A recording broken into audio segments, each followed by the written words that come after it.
This is Ahval Online, meeting point of accurate news and free comment on the current affairs of Turkey. Welcome to our podcast series. Hello, and welcome to Talking Turkey. I'm your host, Ahval editor David Lepeska, and with me today is Alexey Khlebnikov, Middle East analyst at the Russian International Affairs Council. Hello, Alexey, and thanks for joining us. Hi, thank you for having me. We are speaking on Thursday, May 28th, 4 days after Turkish state broadcaster TRT launched a Russian language news site to fight, it said, disinformation and manipulation. Observers think it has something to do with Russia and Turkey being, to some extent, at cross purposes in Syria and Libya, where they seem to be inching toward direct armed conflict.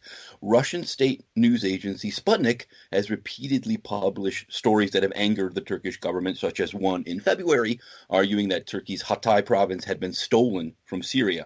What, Alexey, are your thoughts on the launch of TRT Russian? Why has Turkey gone on the offensive now? And are Russian speakers paying attention?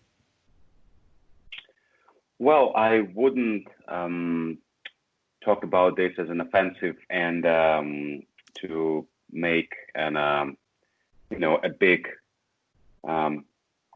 event out of this. If you look at all big regional powers, they all have their TV channels on different languages, including Russian.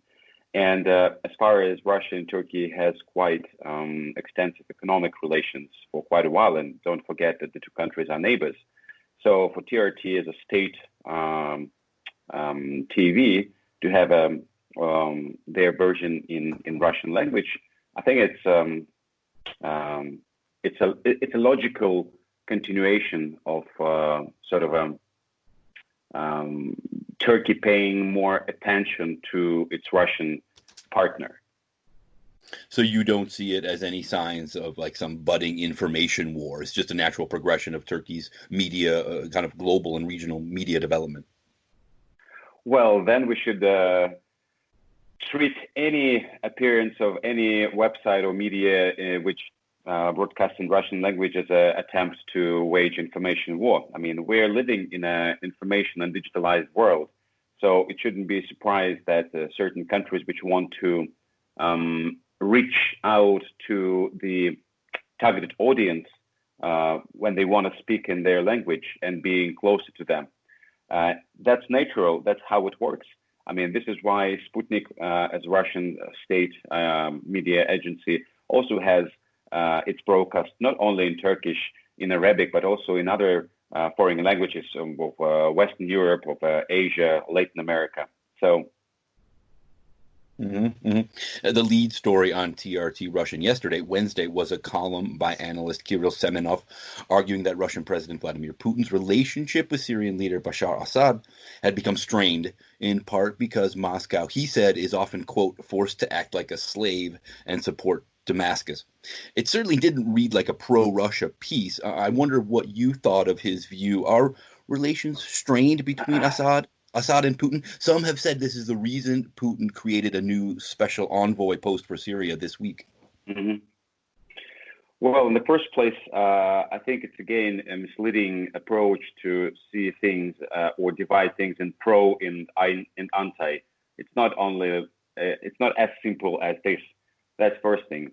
Secondly, Moscow always knew that Assad and the government in Syria, I mean, it's not an easy and the best partner to have, but that's the only thing you have to deal as a counterpart, as a legitimate counterpart in Syria. That's the second thing. Thirdly, don't forget that it's not the first time Russian officials expressed their displeasure with the regime, and Russian foreign ministry is was quite vocal about certain moves made by Damascus in the past, which threatened to undermine Russian policy, or Russian approaches to in particular to the war in Syria. So I wouldn't go that far as talking about the growing discontent. I mean, of course, it's been there for a while, and it will continue to be there because it's natural when you build and develop relations which are more kind of not equal in terms of that. Russia came to Syria to save the regime, to save the state institutions, state structures. I think it's quite natural that you have certain frictions and tensions. And also, don't forget that Assad was always quite an experienced and manipulative actor who tried and still plays on differences between its partners like Russia and Iran, trying to get best out of it. And what are your thoughts on this new post that Russia has created, that Putin has created in Syria, special envoy for developing relations with Syria, to which he appointed former ambassador to Syria, Alexander Efimov? So he's not a former, he's acting ambassador to Damascus, Alexander Efimov. Just to clarify, so he's now both the ambassador to Syria and this special envoy? Yes, he is actually based there. Yeah. And simultaneously, he is an envoy because, I mean, he's there on the ground. And that's actually now what is important, I think, is that now Putin has a direct channel of communication with someone who, I mean, with a diplomat, with a senior diplomat, with an ambassador and his special envoy who is constantly based in Damascus. So that adds to a full picture which Moscow gets, not only from the military security services on the ground, but also from the diplomats. That adds or enhances positions of the foreign ministry in this in the Syrian file, because over the last years it has been dominated by the defense ministry and the security services, quite naturally, because it was majorly about the military intervention, the special operation there. And it seems that now Kremlin tries to balance that and give more like a stronger position, a stronger hand to the diplomats. So now Putin has 3 envoys connected to the Middle East. It's his Middle East envoy, Mikhail Bogdanov, who is also deputy foreign minister. Second is Alexander Lavrentiev, who is Putin's Syria envoy, who majorly deals with Astana negotiations and political settlement. And now he has third envoy for developing relations with Syria. So now 3 diplomats who have direct channel of communication with the president, bypassing bureaucracy, adding to his to a fuller picture of the president on Syria. I wonder if you see this shaping Russia's ties with Turkey at all. In a tweet, you pointed out that before Syria, Efimov was Russia's ambassador to the UAE for 5 years, and you suggested that he might help improve ties between Syria and the Gulf states. Turkey is, of course, not on good terms with either Syria or the UAE, so I wonder how you see Efimov and Russia helping to shape Turkey-Syria ties and Turkey's role in Syria, if at all. Well, first and foremost, I think that the priority for Efimov would be is going to be developing and focusing more on economic track rather than on political. Of course, he can engage his ties and networks he built during the years in the UAE, but that's, I think, more of a secondary tie of his posting as a special envoy. And again,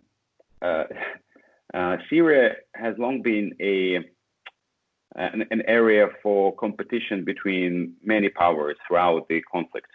And Turkish influence or Turkish desire to increase its influence in Syria is quite natural because Turkey is a neighbor, and historically Syria was tied to Turkey quite closely.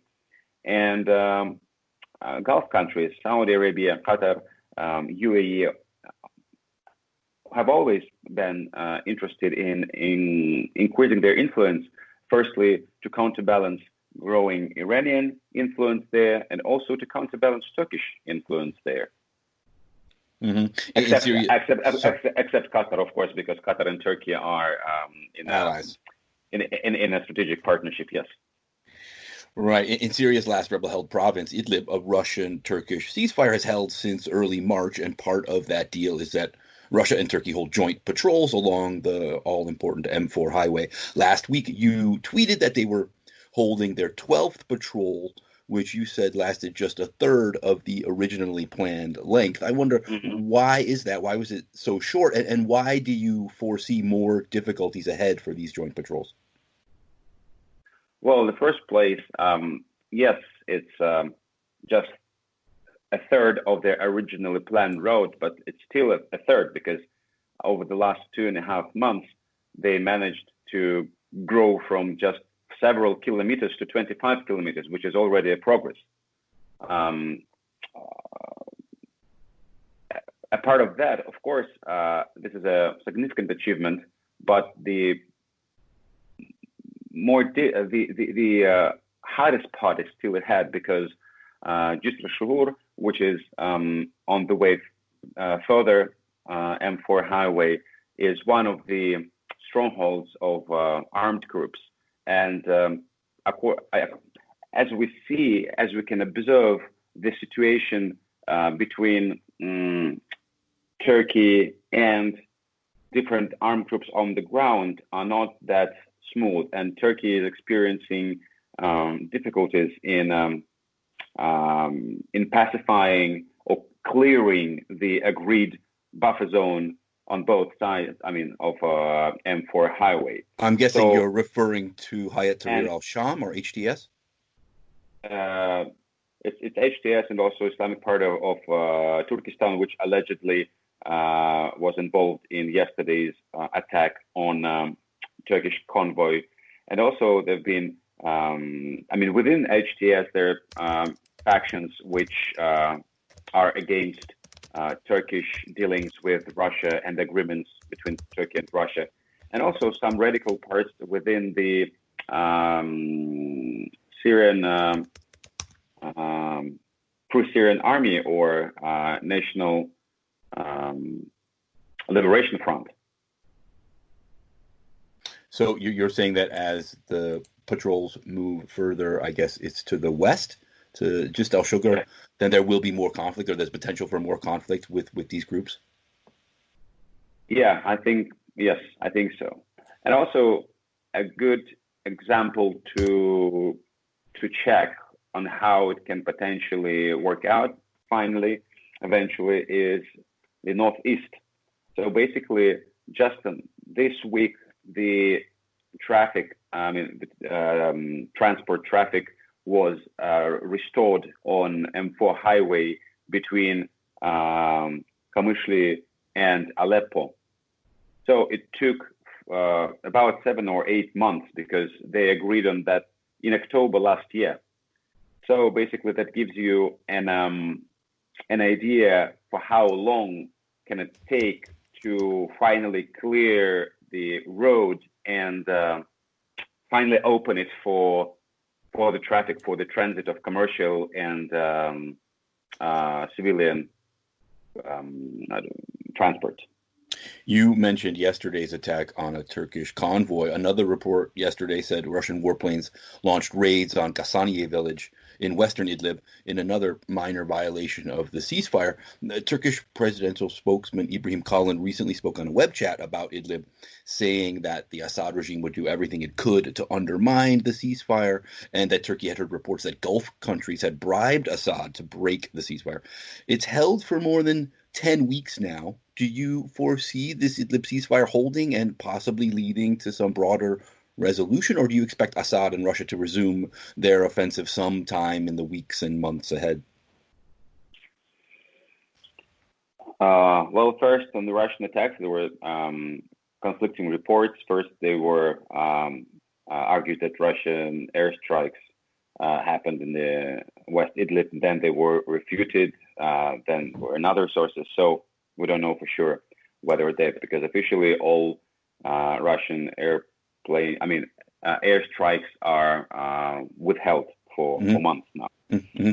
Secondly, about the prospects of Idlib and whether it holds or not, I think personally so far it holds, because in such a difficult and complicated environment as in Idlib, you cannot just evaluate an agreement whether it holds or not, comparing all points of this agreement, whether they are implemented or not.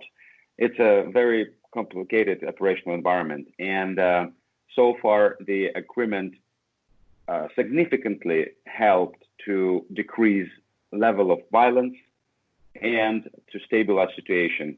Already tens of thousands of IDPs were able to return to their homes. So it's a good start for some broader and final settlement. But I also do believe that Idlib agreement is a temporary one, and inevitably in the future it will be updated or maybe negotiated some supplement agreements to it. But in coming weeks, I don't see any possibility of large-scale Syrian Arab army offensive on Idlib. Because I think what Russia wants now is to finally see M4 opened, and then to see how Turkey will manage its task to separate radicals from moderates and basically terminate HTS in Idlib. So if that if Turkey fails in implementing this and doing this, then I think that might be a legitimate reason for Russia to undertake some limited operations together with Syrian Arab Army, moving, a bit south from M4.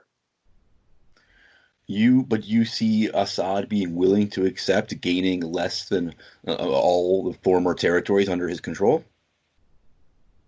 Well, first of all, Assad clearly understands it cannot fight Turkish army in Idlib openly without Russian support. And he understands that Russia won't fight Turkish army, because that's unacceptable. That's a no-go thing. Mm-hmm. That's the first. Secondly, Assad needs to to demonstrate his resolute approach, because his messages mostly are for his domestic audience, for his domestic constituencies. So it would be unacceptable for him to say, okay, we are now happy with what we have, so let's forget about Idlib for quite some time. Of course not. So politically, his claims are well explained and well understood.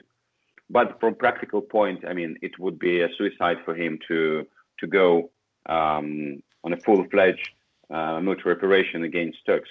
Because since the beginning of this year, Turkey amassed over 10 or about 15,000 of its soldiers and over 6,000 military units, including tanks, howitzers, multi-purpose military vehicles, etc., in Idlib. So it's gonna be if any escalation happens, what we witnessed in end of February, beginning of March, that could lead to big casualties from both sides, and Russia won't go for open, direct confrontation with Turkey. Mm. Mm. Speaking of which, now let's talk a bit about Libya. And first, let me give a bit of background for my listeners. Since 2015, two rival governments in the East and the West have been battling for control of the country. Turkey and Qatar support the Tripoli-based Government of National Accord, or GNA, which is fighting the Libyan National Army, led by Field Marshal Khalifa Haftar, who is backed by the UAE, France, and Russia. Just a little more than a year ago, in April 2019, Haftar launched a major push to take Tripoli and made significant gains throughout last year. Then Turkey signed a military cooperation deal as well as a maritime borders agreement with the GNA and began dispatching Turkish military advisors, Syrian rebels, and new air defense systems to support Tripoli. In the past month, Turkey's intervention has begun to turn the tide, taking key positions from Haftar. Now, the UAE appears to be wobbling in its support of Haftar, while Russia may be doubling down, recently sending MiG-29 fighter jets to Libya in what seemed like a show of support for Haftar. Previously, Moscow had maintained an air of deniability regarding its involvement in Libya, mainly dispatching mercenaries of the private firm, the Wagner Group, to support Haftar. Why do you think Moscow has become more overt in its support now, and how do you think this more robust Russian involvement might alter the war? Well, we still don't know whether Russia, it was like a direct Russian assistant with jets to Right, I believe Russia has denied sending these. Sorry, I believe Russia has denied sending these fighter jets. Yes. Yeah, of course. The overall Russia's approach. Russia has never put all eggs in one basket. It supports and develops ties with all actors on the ground in Libya, and one of the reasons why it throws some support behind Haftar or behind the Libyan National Army, because it understands that it cannot afford a single party to win this war, because it will mean chaos and destabilization for years, basically. And the only way to reach a lasting settlement is to try to find a compromise between warring parties. So basically, Russia is trying to do is to keep. But wait, just to question that. I think most people would think that somebody winning the war would lead to a more peaceful situation rather than having two factions ruling Libya for years to come. Look, Libya historically was, and still is a very tribal based society. And you cannot compare Libya with, European nation state, basically. It functions quite differently. And since Gaddafi was murdered and Libya got into chaos, the rise of these tribal identities and the division of country in three major centers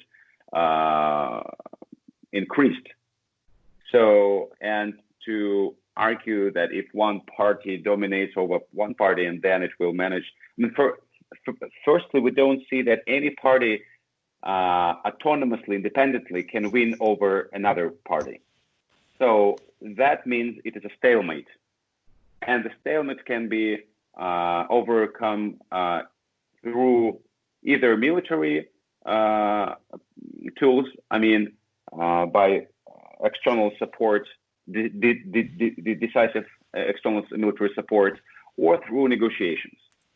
So when one party throws a weight behind its proxy, and simultaneously another external party throws a weight against the opposite one to balance the situation, to maintain this, basically the status quo. But unfortunately, over the last months, we didn't see any breakthroughs on the political track, because Haftar apparently didn't want to abide to the agreement, which was also sponsored by, including Russia. And I don't think that Russia wants to, throw all its weight behind Haftar and make him win, because it needs to maintain the role of a broker, of a moderator in the country, in this conflict. And now to another Turkey-Russia issue. In late April, Turkey decided to postpone the activation of its Russian-made S-400 air defenses, which it purchased last year despite significant U.S. and NATO protestations and the threat of U.S. sanctions. Ankara says the delay is about the coronavirus, while analysts say it's about buying time to negotiate a deal with the U.S. that includes a financial rescue and avoid sanctions, or waiting for Turkey's economy to improve, or maybe for the U.S. presidential election. This week, Turkish presidential spokesman Ibrahim Kalin said Turkey remains committed in principle to activating the S-400s, which seemed to hint at some ambiguity. What do you think is Russia's view of all this? How might Moscow respond if Turkey, instead of flipping the switch, turning on the S-400s, were to mothball them and put them in storage? Well, I think everything you said has a legitimate reason to be an explanation for what's happening now. But I think for Russia, it's a done deal. I mean, I think it's already received payment, and it's in the process of delivery of the S-400s. So it does matter whether Turkey will use them or just store them anywhere. I mean, in military warehouses. So it's more of a Turkey. The entire S-400 deal is about Turkish bargaining. Like it's a bargaining chip for Turkey to pressure U.S. into more advantageous conditions to sell other military equipment to Turkey as a member of NATO, and also to showcase that to demonstrate Turkish sovereign rights to choose with whom it may and will cooperate militarily, even in military technical cooperation. So you're saying that Turkey may not ever turn on the S-400s, and Russia doesn't really care whether it does or not, but wouldn't Russia gain some military technical knowledge from having the S-400s in use in Turkey and operating alongside NATO hardware? Well, I'm not an expert on this military hardware, but what I think is true is that Russia never had this goal in the first place. So it was never a reason why it sold S-400 to Turkey. So what was the reason? Just mainly financial gain, or just improved ties? Look, it's for Russia, military-industrial complex and military arms exports is one of the main and prestigious sections of basically economy, and it gains not only financially, but also it's a kind of an image, because usually when countries do armed deals, it also means certain development, positive development in political relations between the two countries. And certainly over the last years, relations between Russia and Turkey, if not improved, but stabilized, and the two managed to find a working formula to, despite having quite a lot of differences in international relations and in regional issues, they decided not to focus on them, but rather focus on things which are in common.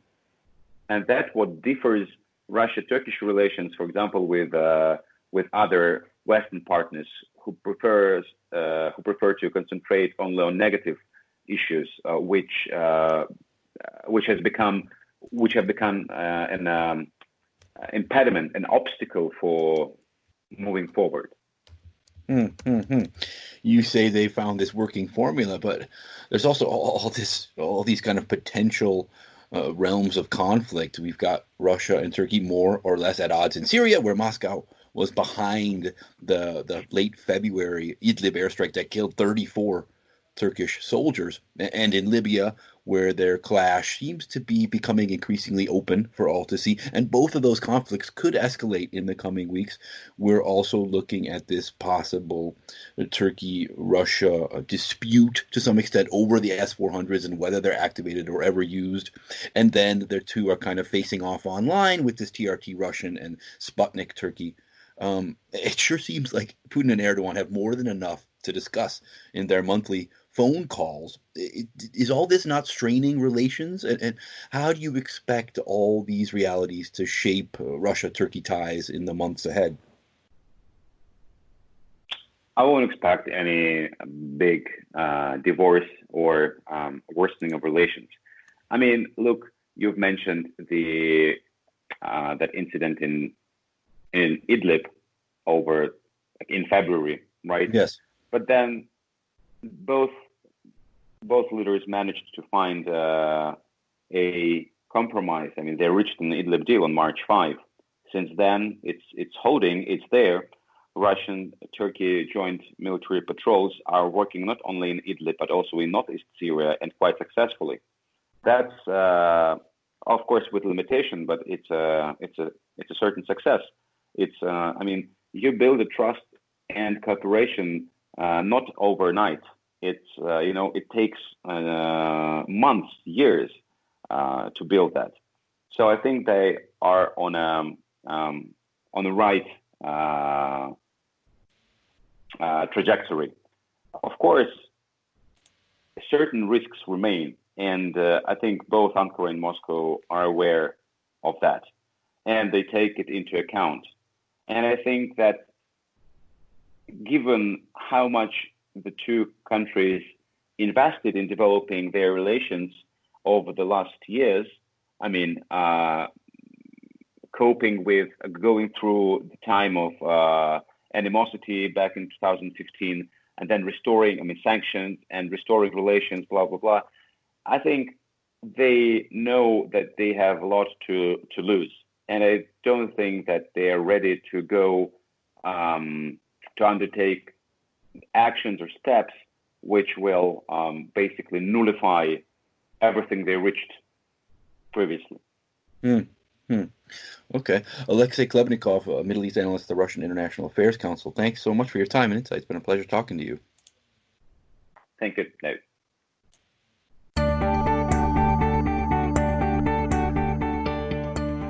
You can follow Ahval News Online podcast series through Apple Podcasts, Spotify, YouTube, Google Podcasts, SoundCloud, and Spreaker. All you need to know about Turkey is here, for your ears, mind, and attention.